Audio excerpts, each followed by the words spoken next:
From the Netherlands, this is the Green Planet Monitor, voices and stories from a warm, wet planet.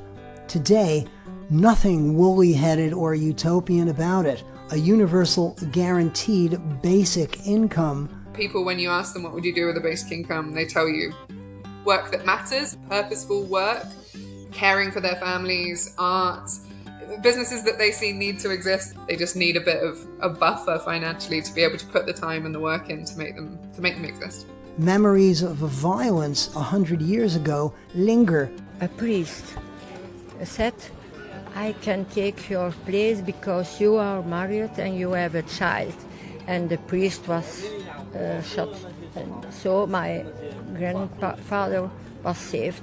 And one of humanity's great revolutions, the 1950s Great Acceleration, has transformed Earth's surface completely. The concept that the globe's environment had undergone radical changes as a result of human activity, that concept I was familiar with long before the term Anthropocene came in over the transom, so to speak. This is the Green Planet Monitor. I'm David Kattenberg.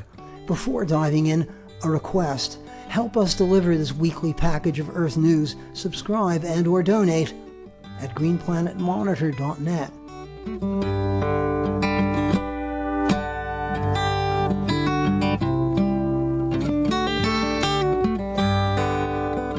It's neither a drunkard's dream nor a woolly socialist notion.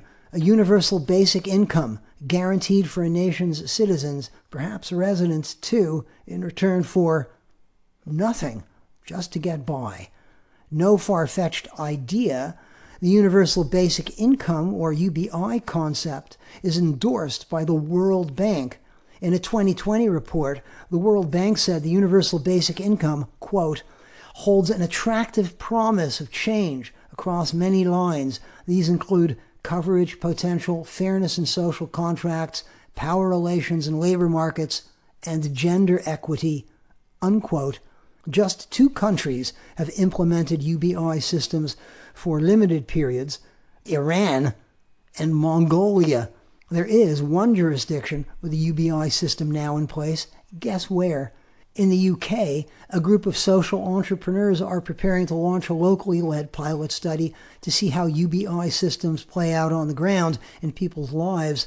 Cleo Goodman leads the project. She co-founded the Basic Income Conversation Project in 2019, based at a think tank called Autonomy that specializes in the future of work. I reached Cleo Goodman in Edinburgh.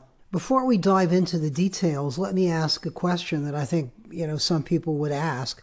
It's like, why should people get a guaranteed income? Why should there be a universal guaranteed income? It seems, naysayers would say, geez, people should be, people get a guaranteed income. They're not going to want to work and the tax base will go down and so on and so forth. And it rewards people for doing nothing. I mean, I'm taking these arguments obviously to an extreme, but what are your thoughts on this? What would you say to somebody who would argue like, a universal basic income? What's that all about? Why? I mean, fundamentally, why is kind of, it goes to more fundamental ideas than economics about how we value each other as human beings and the kind of core needs that we have as human beings and as communities and society. So the idea of guaranteeing everyone with an income is related to the fact that you need an income to have a certain quality of life. And this word basic, you need money to meet your basic needs, food, shelter, everything that we need to be able to participate in society, to be valuable to society, but also to look after ourselves, to look after our health and our mental health. We know that income is very, very closely correlated with our health and our mental health. So for me, it makes good sense that we would guarantee people a certain level of income and a certain standard of living if we want people within our society collectively to thrive. So and then you have to get into the details of how you fund that within the existing world and in reality, because that does sound probably quite far away from reality for a lot of people. But it really isn't. It's very possible to provide a universal basic income on a modest scale. If you don't have a universal system, if you only have targeted social security support for people that really, really need it, you wait until people are in crisis. You wait until people, already have lost certain, they've had their needs completely unmet, rather than guaranteeing something before they reach that crisis point. Universal systems also prevent the problem of people falling through the cracks. Social security uptake is also a really big issue. A lot of people that are entitled to certain support don't access it because of how complex the systems are. But really, the key characteristic of a basic income is the unconditionality of it. In the UK, recently, there's a lot of research showing the incredibly negative impacts of sanctions and of conditions that are put on social security. And the justification a lot of the time for sanctions, so withdrawing financial support for people based on them not meeting certain goals set for them by the social security system, often applying for a certain number of jobs. The justification for those sanctions is that they help get people into work. They might be stressful, they might be punitive, but they help get people into work. And that has also been disproven. So providing financial support without conditions, unconditionally, is a sensible thing to try now. And I was reading the website of the World Bank, which is hardly a soft-headed organization. And the World Bank says that the universal basic income, quote, holds an attractive promise of change across many lines. So the World Bank seems to think that the universal basic income concept is a good idea. And one of the reasons alludes to what you've just said, that it would eliminate lower or eliminate transactional costs, like all the costs and the bureaucracy associated with deciding who deserves some benefit and who doesn't, getting people to fill out questionnaires, and all that bureaucracy would be eliminated if it were just universal. Yes, definitely. Yeah, the simplicity, that is a big attractive feature of the idea, isn't it? That it's a lot more streamlined and less invasive, less bureaucratic. I think the World Bank probably also interested in alternative systems for distributing income. So, we saw during COVID when people couldn't go and do their jobs and earn their income from labor the way that they had their whole lives. We had to think about, well, how do you get that income to people? And a system like basic income that just automatically guarantees people with an income that they can live off of is a useful thing here. But AI, automation, job losses, the labor market shifting, I think that to a lot of people is a really profound argument for basic income. Again, if human labor is generating less of the share of profits, then how do we make up for that? How do we make sure that humans have their income, even if it's not tied to a job? And I was wondering, where in the world universal basic income systems have been implemented, and I discovered that only in Mongolia and the Islamic Republic of Iran had at various points a universal basic income system in place. Mongolia and Iran at one point. I don't think they're ongoing now, which is interesting, but there have been pilots all around the world. Can you tell me where around the world the universal basic income approach has been piloted? Where around the world quickly, and where in the UK? And then tell me about your own pilot. Yeah, of course. It's a long list of places that's been piloted, so I won't be able to rattle through all of them. But I will say that there is another place that has something that is officially a universal basic income, and that's Alaska in the US. Alaska has a universal basic income system in place. Yes, it's called the Alaska Permanent Fund. So in the 80s, the Permanent Fund was set up from profits made from oil in Alaska, and that is paid annually as a dividend to every citizen of Alaska. So it fluctuates how much it is. I think from a few £100s to a couple of £1,000 is the maximum that it's been. So it's lower than we would probably conceptualize a UBI, and it's only paid once a year, but it ticks all of the boxes of what a basic income is, and it's permanent. So it is a true permanent basic income. But I think somewhat under threat at this point in history, so we'll have to keep an eye on that. But yeah, there's lots of that is the place where the most robust evidence comes from, because it has been in place for so long. So you have and it's also truly universal. So everyone in Alaska that is a citizen of Alaska gets that basic income. So we've learned a lot from that. Other places it's been piloted in the US, in Canada, in India, Finland. That was a targeted basic income. Wales is the place in the UK that currently has a basic income pilot running. So this is for people who are leaving foster care. Starting from, I think, this time last year, they opened up the program. So over the last year, every person that's leaving the foster care system that's turned 18 has been invited to participate in this pilot. Everyone that does participate will receive a basic income of £1,600 a month for 2 years. So that they expect it to be about 500 young people participating in this pilot. It's a targeted basic income. It's not universal, but I think a really, really well targeted pilot to understand the potential of unconditional cash and financial security for people who have had some of the most challenging childhoods possible, having that financial security as they enter adulthood. So I think we'll see some really profound positive results from that. So that's the pilot that's happening in the UK. Scotland also scoped out whether it be possible for Scottish government to run basic income pilots, and designed a pair of really fantastic gold standard basic income pilots for Scotland that unfortunately weren't possible to go ahead without collaboration from Westminster and from the central government, who have not been collaborating with them on that. So unfortunately they haven't gone ahead. And for us as well. So as I mentioned at the start, we have recently published a proposal for 2 pilots in England. These are a much smaller scale than the pilot in Wales and many other pilots. But so it'd be two areas: Jarrow, which is in the northeast of England, and Grange, which is a part of a place called East Finchley, which is in North London. 15 people in each of these areas would receive a basic income of the same amount as the Welsh pilot, £1,600 a month for 2 years. The communities themselves developed those proposals through consultation. It really did come from the community. These pilots are designed to test the concept and to collect mostly qualitative data on the impacts of this intervention, and what a basic income does for these people, but also to tell the story of these places. So both Jarrow and Grange have been largely sort of left behind by governments, by public investment. In fact, Jarrow, nearly 100 years ago, people marched from Jarrow to London after the industrial,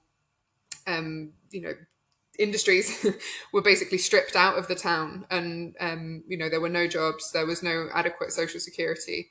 So nearly 100 men marched from Jarrow to London with a petition asking the government to do something about it. And unfortunately, nearly 100 years later, that's still not been done. So this basic income pilot that we're proposing is sort of in that historical ilk for Jarrow. And tell me about the methodology exactly. You mentioned that you'll be collecting qualitative data. What elements of data, what parameters, qualitative parameters will you be gathering? And it's interesting that it's going to be, it's a community-driven pilot. It's participatory. Talk about that. Yeah, so we want to develop the exact measures with another sort of round of collaboration with the community. And so that will depend a bit on securing the investment for the pilot, the extent of the evaluation, and in fact what we prioritize for the evaluation. If we get a lot of money, then we will do a more comprehensive evaluation, and vice versa. From the start, folks have said that sort of health and well-being is something that they're really, really interested in evaluating as part of the pilot. So understanding how people's health and well-being and mental health changes over the course of the 2 years receiving a basic income will be a big part of that. We'll have obviously the participant groups, 15 people in each area, and then also a kind of control group. So we'll understand the difference, sort of ask similar questions to both groups to see how their experiences differ through the course of the pilot. But we expect it will be, there'll be surveys, that will be created around kind of commonly used indicators of health and well-being, and probably also financial security as a priority to get some sort of easily digested information there. And then there will also be interviews, and that's still probably the component that we'll develop in collaboration with people in the community. Like, how do we go about having those conversations with people to bring out the key points. And then also, you know, how do we identify what the key insights are from those conversations? Because we want to make sure that we're telling the story of these places, you know, the people that are receiving the basic income here, and the potential of what a basic income would look like, but also how these places are being failed currently, and their sort of take on how things should change in the future. And how have you chosen these 15 people in each of these communities? How do you choose those 15 people in the experimental group and the 15 people in the control group? Yes, this was a lot. We had a lot of conversations about this because it is a very difficult thing to do. It's, you know, around fairness, that sort of occupied a lot of the conversations we had in developing the pilot proposals. Anyone will be able to participate. So they put their name forward, and then there will be a random selection of the 15 participants. This will be slightly weighted, so it will be, we want to make sure that there's broadly, as much as you can do with 15 people, representative age groups and gender and disability. So we want to make sure that that broadly reflects the community at large. We'll also look at other characteristics such as, you know, race and socioeconomic background to make sure that there are a range of experiences represented in these groups. And then the control group, I think, yeah, that will really depend on the size of the control group, will really depend on how much budget we secure for the evaluation. Because if we, you know, it would be great to have more people as part of that control group so we can do more of that evaluation of, you know, more than 15 people. But that will be from the people that put their name forward to participate in the pilot. Again, similarly, random selection. And where are you fundraising? How are you going about fundraising? Where are you going to get your money from? I mean, that's the question we always skip by when you're talking about basic income. Yeah, I can't be super explicit about that at the moment, but we're looking in lots of places. We're sort of talking to public sector funders, and, you know, we imagine that it will be different funders, more philanthropic for the cash transfers themselves, so the basic income payments, private funders there, but the research component is more likely to be sort of universities or health councils, research councils. And in your proposal, you refer to the basic income concept as potentially transformative. That's a big word. And everybody wants to be transformative, and there's so much need for transformation. Nowhere more than in the UK, with all the economic and social disparity. You'd think that the British government would be interested in a transformative instrument, policy instrument like this. You would think so. You would like to think so. I think there's sort of a lot of hesitance to be bold or transformative at the moment in British politics. I think there's a lot of power struggle happening, which I think is draining the life out of policy conversations, despite that being, you know, supposedly the function of government. So that's partly why we're doing this. You know, like, this is not the perfect way to pilot a basic income. It's not the perfect way to, you know, doing it as a community group and seeking private funding for this kind of project is not the ideal. You know, you'd really hope that the government would drive it forward, but that doesn't look very feasible, very likely at the moment. So we're getting on with it ourselves. Is the government receptive? Have you received sense that the government is receptive to a certain degree? The current government, the Conservative government, are very, very much not receptive. Whenever basic income is mentioned, even pilots, they say, we don't think it works and we're not interested in doing anything on it, which is ironic because that is exactly what a pilot is for. The government haven't collaborated with Welsh government on the pilot that is happening there. They those payments are taxed and they make people ineligible for certain benefits, which is why the payment levels are so high. And that's why we've benchmarked our payment levels against the Welsh pilot levels. So yes, very, very not receptive at the moment. I think it's possible, if you keep coming to people with a good idea, that they'll pretend that they created it down the line.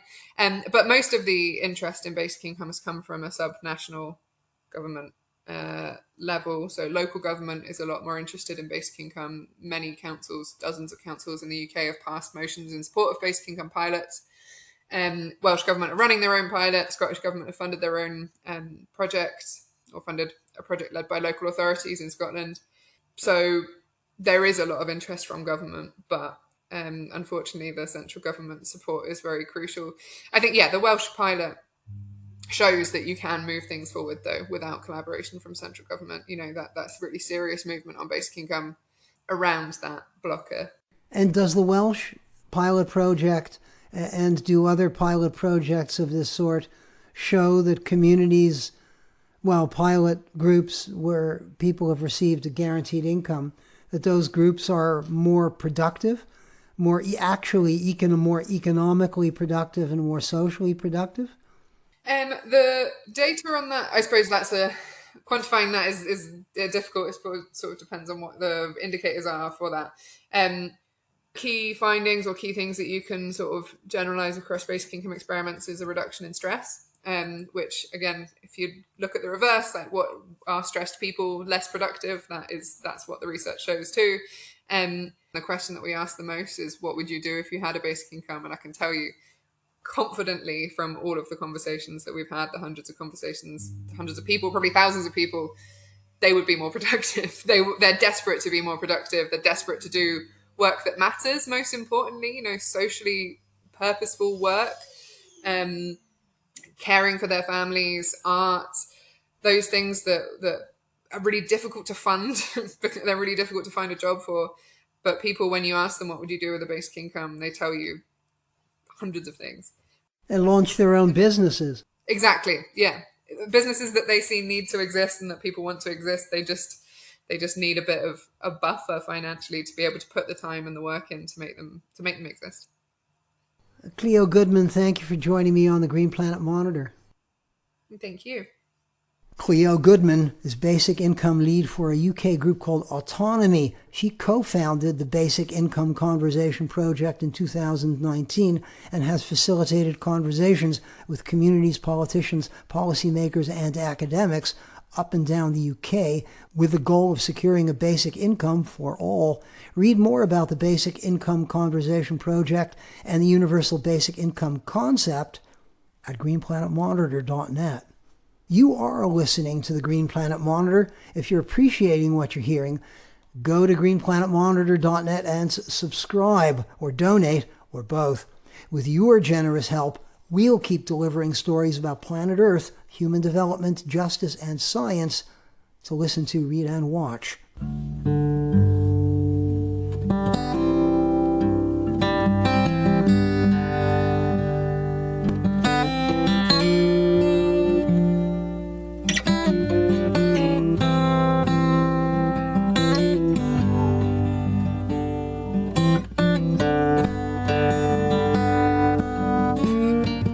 The Biden administration has just announced it'll be sending cluster munitions to Ukraine. Ukrainian forces seem to be bogged down in their struggle against the Russians. As both sides slaughter each other, Washington reckons cluster bombs have something positive to contribute. Cluster munitions release scores of little bomblets that fly through the air and bounce around, slicing and dicing human flesh. Many of them don't explode, littering the landscape with munitions that continue to kill for years, especially kids. As Europe's bloodiest conflict since World War II drags on, thoughts turn to the First World War, the one that was supposed to end all wars. On August 4th, 1914, 109 years ago, Germany invaded Little Belgium. 3 weeks later, in an orgy of destruction, German troops laid 7 Belgian towns to waste. The martyr cities they came to be called. Louvain in French, was one of them. Of all the acts committed by German troops in Leuven in August 1914, none sparked more international outrage than the destruction of Leuven University Library, a treasure trove of European literature and art, torched by the Germans on the night of August 25th, 1914. Here's a story I produced on the 100th anniversary of that dreadful event, an event elderly residents of Leuven remember.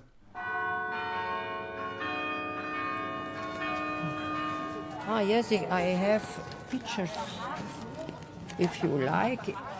Marie-Thérèse Delcombe sits at an outdoor cafe in the Belgian town of Leuven, rustling through faded family photos from the First World War. This woman is my grandmother. and that's my mother. And their house was completely destroyed in 14. Marie-Thérèse is old enough to recall her grandfather's story of being placed in a line and every third man shot by German soldiers in the opening days of World War I, 100 years ago. A priest said, I can take your place because you are married and you have a child. And the priest was shot. And so my grandfather was saved. Marie-Thérèse's faded photos are a graphic reminder of the horrors World War I inflicted here in Belgium. Leuven was one of 7 so-called martyr cities laid to waste by invading German troops between August 23rd and 27th, 1914. Together with the nearby towns of Dendermonde and Aarschot, Leuven is poised to commemorate those events.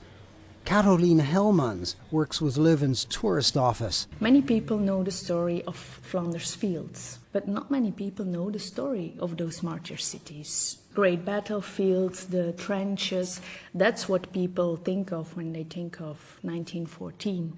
But they don't think of the martyr cities. Most of them don't think of it. And we want to get to people to know that story. And then, of course, we also want people to think of what it must have been like. What if it would happen now?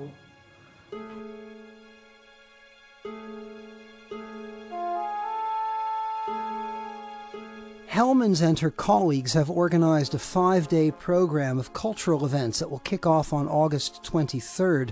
Among them, a performance of this new composition by Flemish artist Piet Swerts, entitled The Sack of Louvain.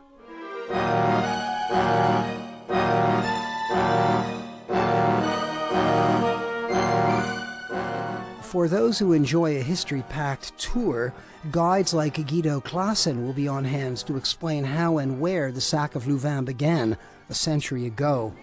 The shooting started at the railway station, and then 4 days of plundering, looting, terror, and the whole city went up in flames. Guido Claassen was trained as an electrical engineer. The 74-year-old retiree is also a history buff. He takes me to where the University of Leuven's 14th century university library once stood, destroyed by German troops on the night of August 25th, 1914. These are the people that have been shot here, and you see there are 2 with a cross. This one and that one are 2 priests of that college.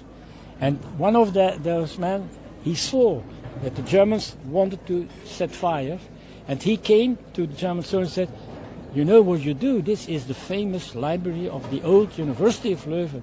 And he has pushed them away and said, Befehl is Befehl, and he set fire.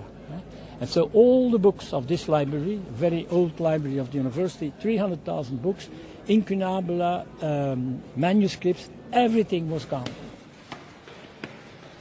Of all the acts committed by German troops here in Leuven in August 1914, none sparked as much outrage as the destruction of the university library, home to one of Europe's finest collections of books from the Humanist, Reformation, and Enlightenment periods, including priceless incunabula, books printed in the decades following Gutenberg's invention of the printing press. 850 incunabula were destroyed and 1,000 manuscripts. And between 230,000 and 300,000 volumes of books. Mark Deretz is an archivist at today's university library. On a tour of the magnificent Gothic building towering over Leuven's main square, Deretz shows me all that remains of the original collection. These are charred books, carbonized books, charred books, packed in small glass boxes. Among the precious holdings destroyed in the flames, the university's 15th century charter and an original copy of Andreas Vesalius's monumental work on human anatomy, replete with exquisite drawings of the human skeleton and musculature.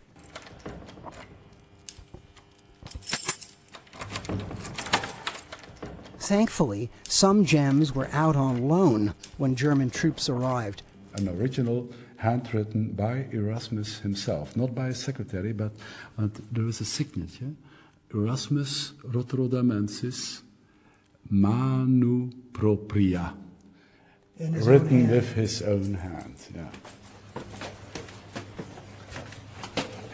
So here we are going up the tower. The destruction of Leuven's university library was hotly discussed in the late summer of World War I, when German troops shelled Reims Cathedral in France and destroyed the medieval Drapers' Hall in Ypres. Germany's reputation as the leader of European science and culture was in ruins. Ici finit la culture allemande. Yeah. This was a kind of inscription, and it appeared on the University Hall after the war, of course, when the Germans had left the town. And since the destruction of the library, Germany was labeled not as a cultured nation, but as a nation of barbarians, of savages, of the Huns. The Bosch. The Bosch. Did German leaders order their troops to destroy Leuven's university library? This question would be debated for years. Was it collateral damage? Have they set fire to the town and also to the library? Or was it a wanton destruction, a deliberate act of cultural vandalism? So up to now, I'm convinced that it was a deliberate act of vandalism, but we don't have a real proof in documents. There is no, what they called in the Second World War, there is no Führerbefehl to find in the archives. So we have only a kind of moral conviction, and we have only a kind of anecdotal evidence, but not the evidence of a written document with the order set fire to the library, because it's the library of the Pfaffen-Universität. There was a strong Protestant and anti-Roman Catholic feeling amongst the troops, the German troops, which came from the northern provinces, which came from the northern part of Germany, the Protestant part of. It's a very difficult question.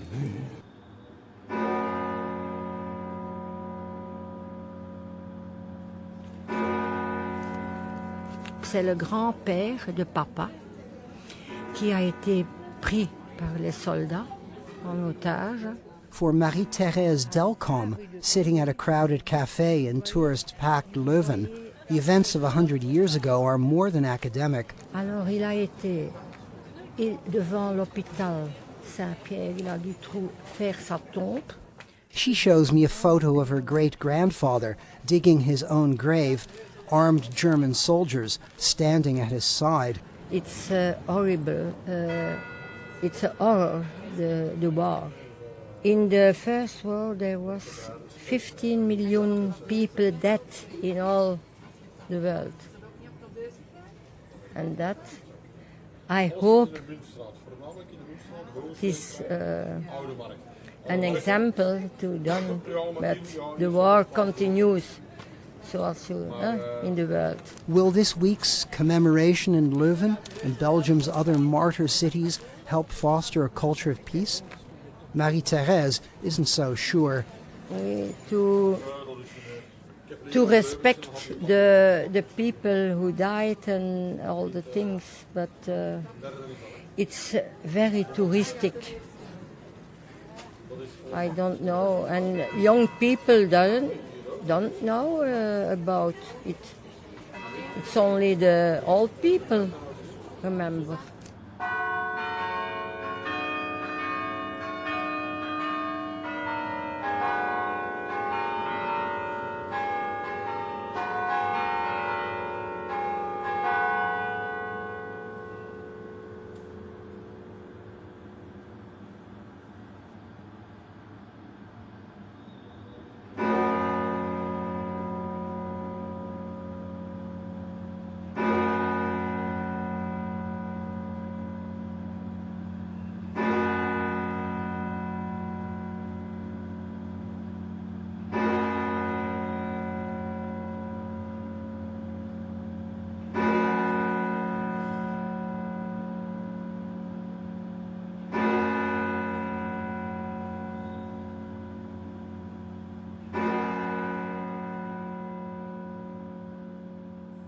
Read more about the Sac of Louvain at greenplanetmonitor.net. While you're there, subscribe. For $5 or more, you'll be helping to make this podcast happen. You are listening to the Green Planet Monitor, a listener-supported podcast. I'm David Kattenberg.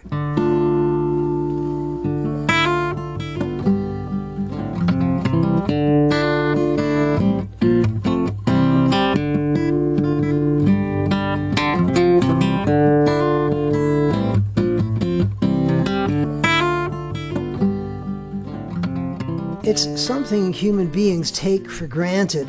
The world is a very human place, covered by concrete, tall buildings, cars racing this way and that, food from all corners of the planet. Some green space for us humans. Earth's human age has a name, the Anthropocene. Dutch chemist Paul Crutzen coined it 20 years ago. The Anthropocene, Crutzen said, should be declared a new epoch in Earth history, terminating the one we've been in for the past 12,000 years, the Holocene. Sometime this summer, a panel of scientists will move Crutzen's idea up a notch with a proposal of their own on how Earth's human age should be defined geologically. John McNeill is an advisory member on that panel. McNeill was a colleague of Paul Crutzen's and is associated with the idea that the Anthropocene began in the mid-20th century at the start of something called the Great Acceleration, when the scale, scope, and pace of humanity's impact on planet Earth started to skyrocket. John McNeill is a professor of environmental history at Georgetown University in the U.S. That's where I reached him. When did you first hear about or learn about or discover this concept of the Anthropocene? Paul Crutzen coined the term in the year 2000, and Paul Crutzen and Eugene Sturmer. When did you first become aware of the Anthropocene concept? I first became aware of the Anthropocene term probably a few years after 2000, because I was interacting with Earth scientists on a fairly regular basis. The concept that the globe's environment had undergone radical changes as a result of human activity, that concept I was familiar with long before the term Anthropocene came in over the transom, so to speak. It was no later than about 1990, I would say, that it became clear to me and some other environmental historians too that the last century, maybe the last 2 centuries, were bizarre, anomalous in the scale, scope, and pace of environmental change. But crystallizing that, as Crutzen did, with a single term, the Anthropocene, that neither I nor anybody else had done until Paul Crutzen did it in 2000. And am I correct that you sort of coined the term the Great Acceleration? That this term was proposed by yourself at the Dahlem workshop in Berlin in June 2005? Can you own up to this? Yes, I can. At least that's the way I remember it and the way that Will Steffen remembers it. So the Dahlem workshop was a sort of integrated, interdisciplinary gathering devoted to the past, present, and possible futures of global scale environmental change. That's where I first met Paul Crutzen. And in one of the subgroups of the workshop that Will Steffen and I were involved, trying to come to grips with the 20th century, we recognized that the middle of the 20th century seemed to be a point of inflection with respect to so many different variables that are involved in global scale environmental change that it seemed to deserve its own term. And because I had recently read for the first time Karl Polanyi's 1944 work called The Great Transformation, I thought that the Great Acceleration would be a good term for what we were observing in the post-1950 or maybe post-1945 period of time. And the reason for that is that in Polanyi's book, he argues for a set of interlocked changes in culture, in law, and the economy, using Britain primarily as his example, that took place in the late 18th and the early 19th century and embedded the market economy into culture and law. And he's arguing in the book that the market economy is not a natural human construct. It has to be created, and it was created through these interlocked changes in culture and law. And it seemed to me that the Great Acceleration also represents a collection of interlocked changes in various driving forces behind global scale environmental change that I'm sure we'll get into in a moment, and various indicators of global environmental change, such as the carbon concentration in the atmosphere or the nature of the climate system and so forth. So it's the interlockedness of and combination of a set of variables that seem to me to recommend using a term paying homage to Karl Polanyi. And that's why I thought this was a useful term. And Will Steffen deserves a lot of credit for grabbing onto it and advancing it within the Earth system science community. Indeed, Will Steffen is associated with these great acceleration curves, which show that the great acceleration, very graphically, just things start to skyrocket in around mid-20th century. Yeah, and he and his associates were coming to that conclusion before the Dahlem workshop, and some environmental historians, including myself, had come to that conclusion before the Dahlem workshop, but we hadn't crystallized this the way that I hope the Great Acceleration concept crystallizes it. John McNeil, can you tell me, like, what impact human beings had back when they were nomadic hunter-gatherers, right? I mean, the modern human species is what, maybe, I don't know, a couple 100,000 years old, or 300,000 years. Numbers vary. Back then, how many human beings were there, like, I don't know, 200,000 years ago, and what impact did they have on the land around them? So, in any review of human impact on the environment, one of the key developments is actually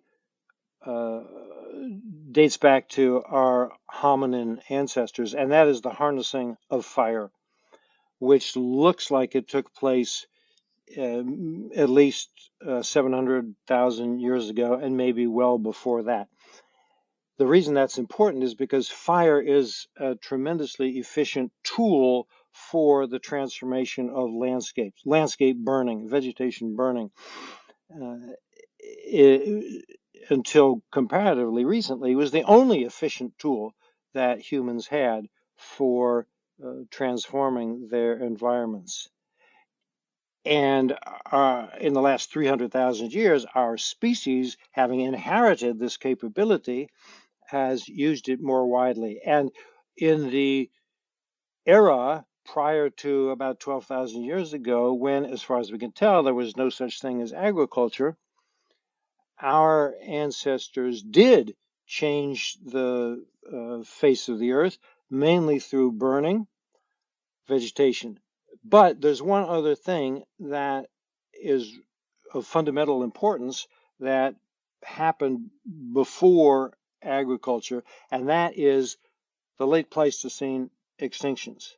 And while we don't know for sure that humans bear responsibility for this, the weight of the evidence suggests that humans do share at least some of the responsibility. So what I'm speaking of here is the extinction of large numbers of species, particularly of megafauna, in the Americas and Australia, and to a lesser extent, other parts of the world at the end of the Pleistocene. So somewhere around 20,000 to 10,000 years ago.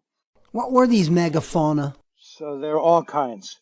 In the Americas, we had, giant sloths. We had huge armadillos. We had bears bigger than anything that we've got now. Horses, which went extinct and then were reintroduced into the Americas in the 16th century. Dozens of genera, hundreds of species went extinct in fairly short order in the matter of a few millennia. Maybe climate change is implicated. Maybe there could have been some spectacular epizootics for which there's zero evidence, but theoretically it's possible. But human overhunting, the overkill hypothesis, is probably at least substantially responsible for this. So, assuming that is correct, and I'm among those who think it probably is, then we have a huge environmental impact that is at least partly owing to human activity. And it's not just the elimination of hundreds of species. These species, many of them were herbivores, grass-eating animals that help to regulate the balance between forests and grasslands around the world. The way that, for example, in East Africa, elephants regulate the balance between forests or savanna and forest. Or the way that until the 1880s in North America, bison helped to regulate the balance between forests and grassland. We had lots of species doing this 12, 15,000 years ago, and in the Americas and Australia, most of them went extinct. So the vegetation of the planet was indirectly affected by whatever it was that caused the late Pleistocene extinctions. And there is an argument that precisely because of these vegetation changes, which would probably add up to less grassland and more forest, that the distribution of carbon between vegetation, atmosphere, and ocean was also affected, and therefore possibly some climatic implications to the late Pleistocene extinctions. This is by no means secure in science, but it's an interesting idea. So how many human beings were running around, I don't know, 15 to 20,000 years ago? How many of us were there? Very few by modern standards. Probably fewer than live in the Toronto metropolitan area at the moment. So at most, just a few million. And when I say, I mean, that means fewer than 10 million. And if you are thinking about 50,000 years ago, it's probably fewer than 1 million. The evidence is extremely spotty, however, for Pleistocene population numbers. So human beings, I mean, they were certainly a bloody, brutal, destructive species, but there weren't a lot of them. So how much change? Clearly, they altered their environments locally and regionally, but globally? Yeah, so one thing to bear in mind here is that until 100,000 years ago, and maybe a little bit later than that, human beings existed in Africa and only in Africa. And their numbers were held in check, partly probably by pathogens, partly by the limitations of their own technologies. When they began the exodus from Africa, whether that was 100,000 years ago or 70,000 years ago, they entered into new environments in which none of the existing species had any prior exposure to and experience with smart, cooperative, tool-wielding, weapon-using creatures, so that these other species were comparatively naive and more easily hunted and therefore overhunted. So it's less in Africa, our homeland, than in the far-flung regions of the world, such as the Americas and Australia, that Pleistocene humans had their biggest impacts, both with fire and with hunting. So if you add all that up, even though human numbers were small, a few million at most, there's still an argument that I think is sound to say that they had substantial impacts on environments, and through extinctions, they had durable impacts on environments. None of that, however, in my understanding, means that the Anthropocene began 12,000 or 15,000 years ago. The reason for that, in my view, is that I conceive of the Anthropocene in a more constricted way, perhaps because I've been influenced by the Earth system science community, and think that only when human beings began fundamentally altering the governing biogeophysical cycles of the Earth should we say that the Anthropocene has begun. So you can have environmental impact without it being the Anthropocene. And you do. So you can have environmental impacts without actually changing the way Earth functions, without pushing Earth into a totally new state. Yeah, and that has happened on some scale for 300,000 years. It happened on a greater scale after the development and spread of agriculture.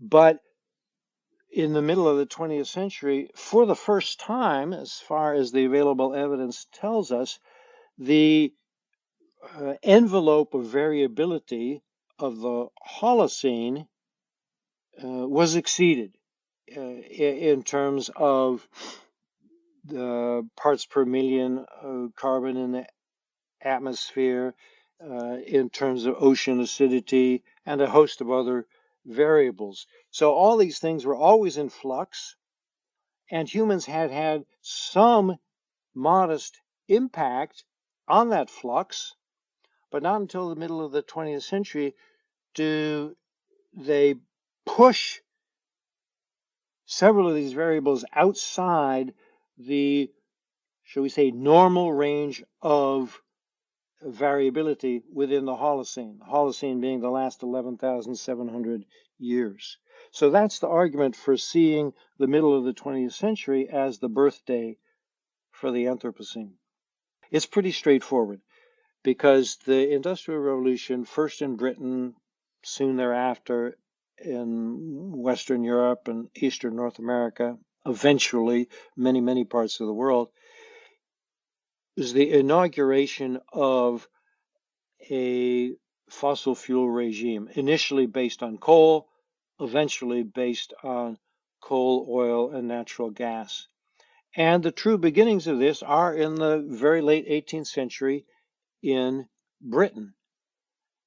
And so that is a taproot of the Anthropocene if you take the view, as I do, that the fossil fuel energy regime is at the core of the Anthropocene. But at the same time, it's important to understand that for the first 100 years of industrialization, the impact of coal burning, all those steam engines, all those railroads and factories and textile mills, the impact of all of their carbon releases into the atmosphere was still pretty small. This is like 1800, from 1800 to 1900, roughly. Yeah, even to 1920.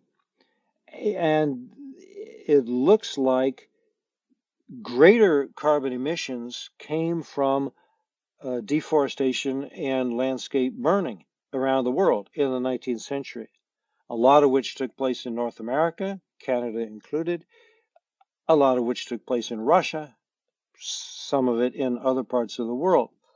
So industrialization is important. It's at the core of the Anthropocene, but in a quantitative sense, industrialization doesn't contribute all that much to the alteration of the carbon cycle or even the sulfur cycle and the water cycle until the 20th century, and does so in a much more pronounced fashion after 1945 or 1950 than it did previously.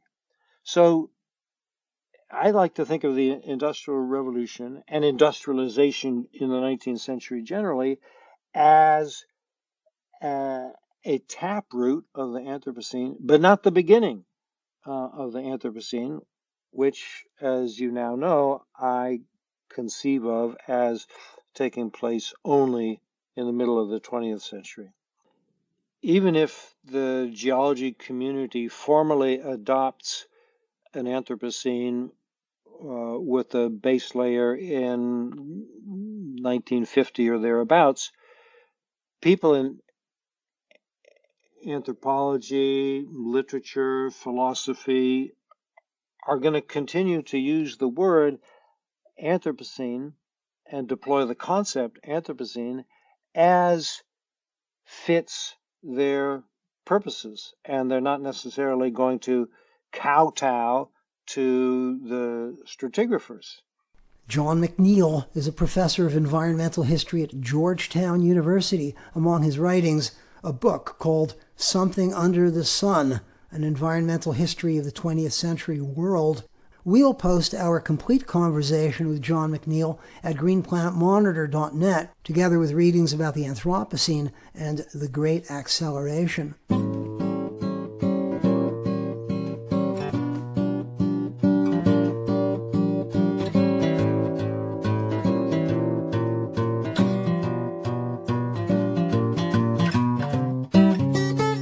That's it for today's GPM, a listener-supported podcast coming to you from Earth Chronicle Productions in the Netherlands. Listen, read, and watch more Earth stories at greenplanetmonitor.net. Find us on Apple Podcasts, Spotify, and YouTube.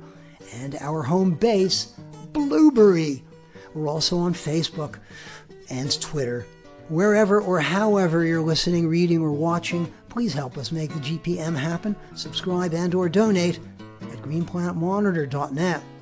Shout out to CFMU and CKMS listeners in Hamilton and Waterloo, Ontario, and CKUW fans in Winnipeg. By the way, the guy behind this guitar is Dan Weisenberger. Thanks for your brilliant instrumental themes, Dan. I'm David Kattenberg. Over and out for now.